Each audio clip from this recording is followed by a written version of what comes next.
Hello, my dear young viewers and my dear friends. You are most welcome in Renu's channel, Nayab Thoughts in English.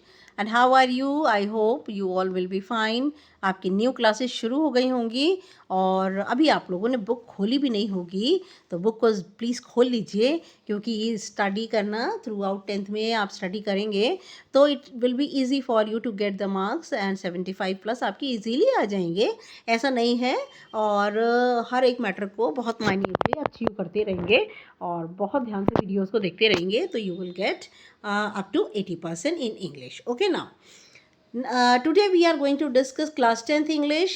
First flight आपकी book का नाम है और poem number 1 dust of snow. It is written by Robert Frost. Okay, हमने इसके आपको textual explanation दिया है, टेक्सचुअल भी दे दिए हैं। Now it's time to explain the comprehensions. It has only two comprehensions because it has only two stanza in the poem.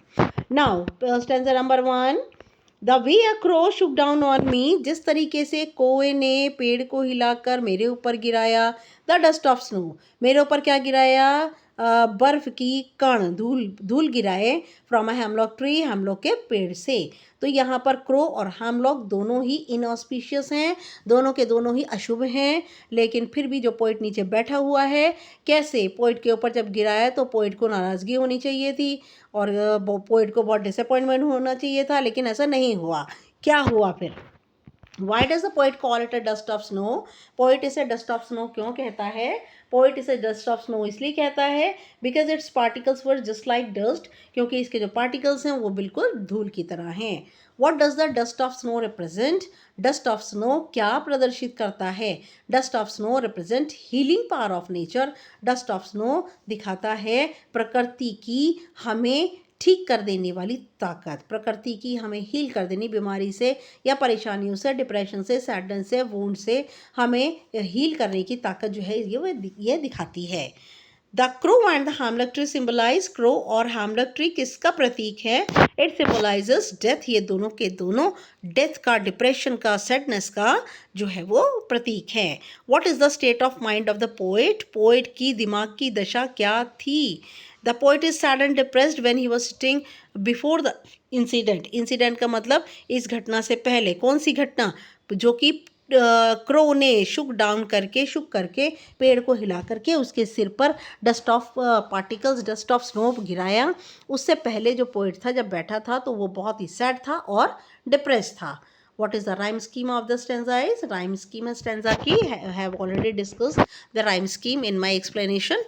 तो ए बी इसकी राइम स्कीम है। Now number 2, has given my heart a change of mood, और तब क्या हुआ? मेरे दिल को एक मन का बदलाव मिल गया। जैसे ही वह धूल के कण मेरे ऊपर सिर पे गिरे, कोई ने गिराए हम लोग ट्रिक से, मेरा मन बिल्कुल बदल गया। और इससे पहले पोइट सैड था, डिप्रेस था, फुल ऑफ पेन था, और पोइट का मन बदल गया। And saved some part of a day I had rued, और रूइड का मतलब डिस्ट्रॉय, बर्बाद, स्पॉइल, और बचा लिया इस इंसिडेंट ने मेरे दिन का वो भाग जो कि बेकार चला जाता है ना। जब पोइट बैठा हुआ था तो उसे तो ये लगना चाहिए था कि ये दोनों के दोनों रिप्रेजेंट करते हैं डेथ को, डिप्रेशन को रिप्रेजेंट करते हैं, इन ओमिनस, इन ऑस्पिशियस हैं, और ये दोनों के दोनों जो हैं वो इल हैं दोनों।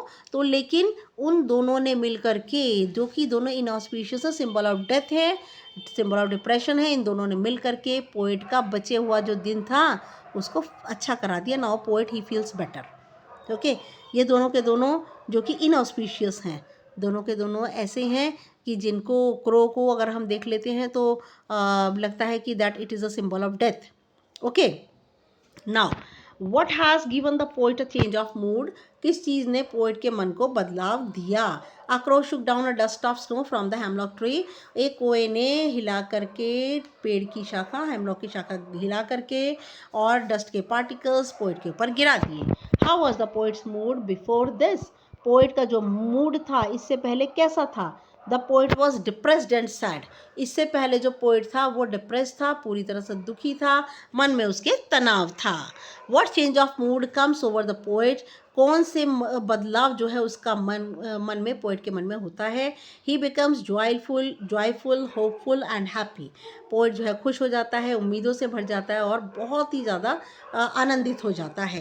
How does simple act of the crow become beneficial for the poet, ये एक सिंपल एक्ट है कि कौवा उड़कर आता है, हम लोग पे बैठता है, उस पर जो स्नो थी वो उसके आने से, पेड़ के हिलने से छोटे छोटे पार्टिकल्स पोइट के ऊपर गिर जाते हैं। तो ये जो था सिंपल एक्ट क्रो का, ये पोइट के लिए लाभदायक कैसे हो गया। A simple act of the crow become beneficial for the poet, ये छोटा सा जो एक्ट था क्रो का, ये पोइट के लिए लाभकारी हो गया, because it saves this his time from despair, क्योंकि दुख से उसके दिन का कुछ समय बच जाता है। What is the theme of the poem, poem की थीम क्या है। अगर आपको लिख कहे ना कि आपको एक लाइन के अंदर थीम देनी है, तो थीम जो है वो nature is a healer, nature जो है, प्रकृति जो है, हमारे दुखों को बहुत जल्दी हील कर देती है। टाइम इज़ वेरी फास्ट, और टाइम इतना जल्दी चलता है, the wheel of the time, it moves on and it does not stop. और ये हमारे time is the best healer, time को भी हम हीलर कहते हैं, लेकिन नेचर सबसे बड़ी हीलर होती है। कभी हमारा मूड बहुत ख़राब होता है तो क्या होता है, अगर हम बाहर चले जाते हैं तो हम हरे हरे अगर वृक्षों के नीचे बैठते हैं, फूलों को देखते हैं, तो हमें एक सूदिंग एंड काम इफ़ेक्ट मिलता है और हमारा मन बहुत ही अच्छा हो जाता है। हालांकि हम पूरी तरह से अपने दुख को नहीं भूलते, लेकिन हमारा मन इतना चेयरफुल हो जाता है, हमें एक स्ट्रेंथ मिल जाती है जिससे कि हम अपने पेन को और डिप्रेशन को भूलने में हमें बहुत हेल्प मिलती है। That's why nature is a healer. Okay, now thank you very much for watching, and please देखिए, अब मैं दिखा देती हूँ, क्रो है यहाँ पे, और ये देखिए पॉइजनस प्लांट है। इसके जो ये देखिए यहाँ पर इसके जो देख सकते हैं आप, इसके जो फ्रूट्स हैं, ये देखिए, ये फ्रूट्स है ना, ये पॉइजनस फ्रूट होते हैं, और जो इसकी पत्तियाँ या इसकी शाखाएं होती हैं, दे आर ऑल्सो बहुत ही ज़्यादा पॉइजनस होती हैं। Okay, now thank you very much for watching my channel. Please like share subscribe करना बिल्कुल मत भूलिएगा। फटाफट मेरे चैनल को लाइक कर दीजिए और शेयर करके और कमेंट ज़रूर कीजिएगा, और सब्सक्राइब करना प्लीज़ बिल्कुल मत भूलिएगा। नेक्स्ट वीडियो तक के लिए good luck and good bye.